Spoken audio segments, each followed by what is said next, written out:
السلام عليكم، يا رب جميعا تكونوا بخير. في فيديو النهارده هعمل معاكم الكبده المقليه. انا عملت الكبده معاكم اكتر من مره، بس كنت بعملها الكبده الاسكندراني. النهارده هعمل الكبده المقليه بالدقيق. نقول بسم الله ونبدا. اول حاجه الكبده ما بتتغسلش. انا جايبه كبده بلدي، لو انتوا بتعرفوا تقطعوها قطعوها شرايح، لو ما بتعرفوش خلوا الجزار يقطعها لكم، بتبقى شرايح رفيعه جدا كده. وانا ما غسلتهاش، انا حطيتها بس في المصفى. ودلوقتي هبدا اجهز التتبيله. لتتبيله الكبده هحتاج توم، ومعلقه من الكزبره، ومعلقه من الكمون، وحبه صغيره من الفلفل الاسود، وفلفل. انا حطيت حته صغيره من الفلفل البارد الاخضر، وحته من الفلفل الاحمر الحامي، وعصير اقل من نص ليمونه. انا هاخد بس شويه عصير صغيرين، ومعلقه صغيره من الخل. انا عندي هنا نص كيلو من الكبده.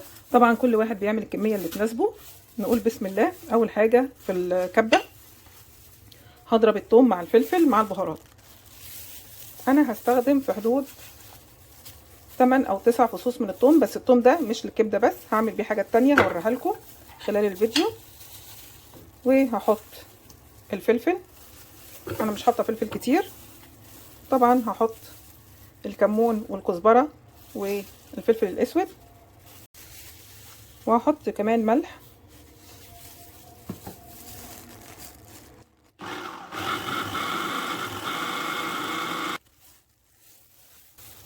اتفرمت. ممكن تدوقوها في الهون لو عندكم هون. هتقولوا لي ليه ما استخدمتيش الكبه الصغيره؟ للاسف الكبه الصغيره السكينه بتاعتها اتكسرت، برغم ان انا ما كنتش بتقل عليها. انا كنت بس بعمل فيها الثوم، طماطمايه، بصلايه، بس هي السكينه ضعيفه للاسف. فانا كنت عامله لكم ريفيو قبل كده عن الكبه دي. فبعد التجربه ومن بعد سنه استخدام، انا بقالي سنه تقريبا بستخدمها، العيب اللي طلع فيها ان السكينه في الكبه الصغيره مش حلوه. ودي ما كانتش شكوتي لوحدي، انا قلت لكم انا قبل ما اجيبها كنت سالت اكتر من حد كان جايبها، وللاسف لقيت كلهم اشتكوا نفس الشكوى، ان السكينه في الكبه الصغيره بتتكسر معاهم بسرعه. هحط كده حبه ليمون صغيرين ونقطه خل، يعني معلقه صغيره من الخل. ولو حابين تزودوا بابريكا على التتبيله ممكن ازود، ممكن احط نص معلقه صغيره.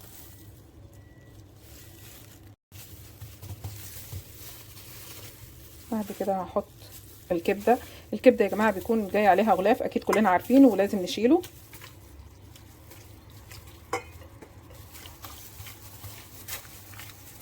هقلب الكبده كويس في التتبيله وادخلها التلاجة اسيبها شويه، ونكمل بقيه الحاجات اللي هتتعمل جنب الكبده، السلطات وكده، وبعد كده نرجع نقلي الكبده. دلوقتي هجهز سلطه الحاتي. الثوم انا قلت لكم هستخدمه في اكتر من حاجه. هاخد معلقه كده صغيره من الثوم،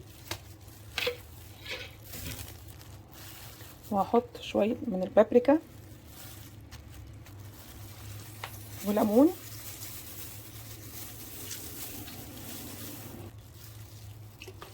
وشويه خل والملح،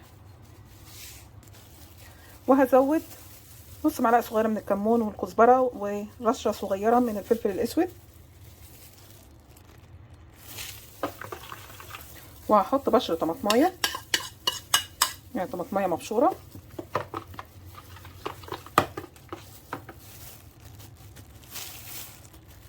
وهزود عليها شويه ميه. الميه دي عادي ميه ساقعه او ميه فتره.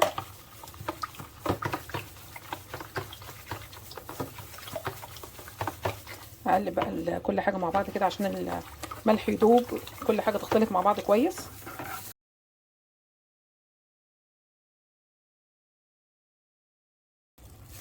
بعد كده بحط الخضار. انا حطيت هنا خيار متقطع قطع كده، يعني قطعت الخياره نصين وقطعتها حتت صغيره. وعندي بصلايه مقطعاها شرايح، وطماطم،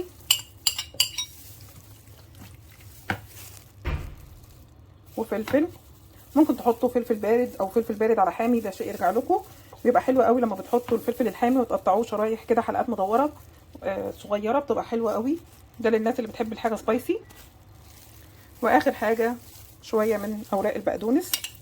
انا ما ضفتش فلفل حامي لان كده كده التتبيله انا حاطه فيها حته من الفلفل الحامي، فمش عايزه الحاجه تكون حاميه بزياده.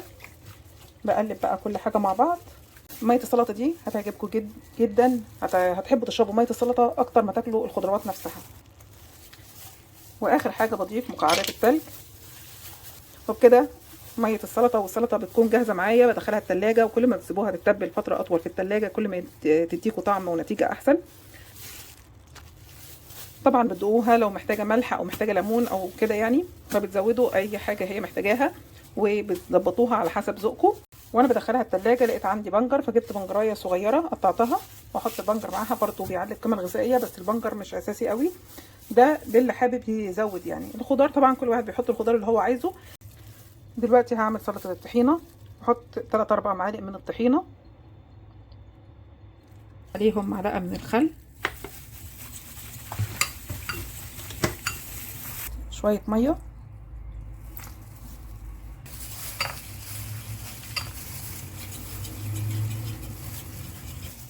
وهاخد معلقه من التتبيله، معلقه صغيره كده مليانه. بنظبط الملح كده. كمان نحط عصره ليمونه،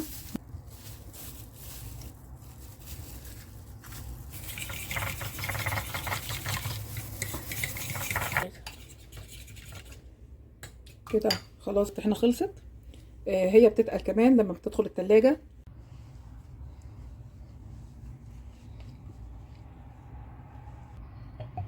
حط لها فوق الوش رشه من زيت الزيتون كده، رشه بسيطه كده من البابريكا. يبقى كده سلطه الطحينه جاهزه. يبقى فاضل اللي احنا نقلي الكبده. دلوقتي هقلي الكبده. عندي دقيق، ممكن تبخروه لكن انا هسيبه كده يعني، هستخدم الدقيق بس بدون اي اضافات. هاخد شريحه الكبده واغلفها كده بالدقيق من الجنبين كويس.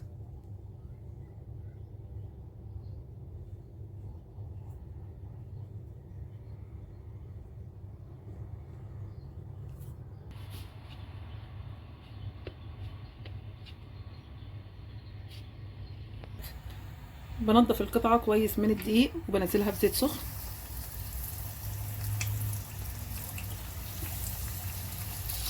ما بزحمش الطاسه، يا دوبك بحط كام قطعه كده وما بحطش الكميه كلها عشان تتقلي وتاخد اللون الذهبي الحلو من الجنبين.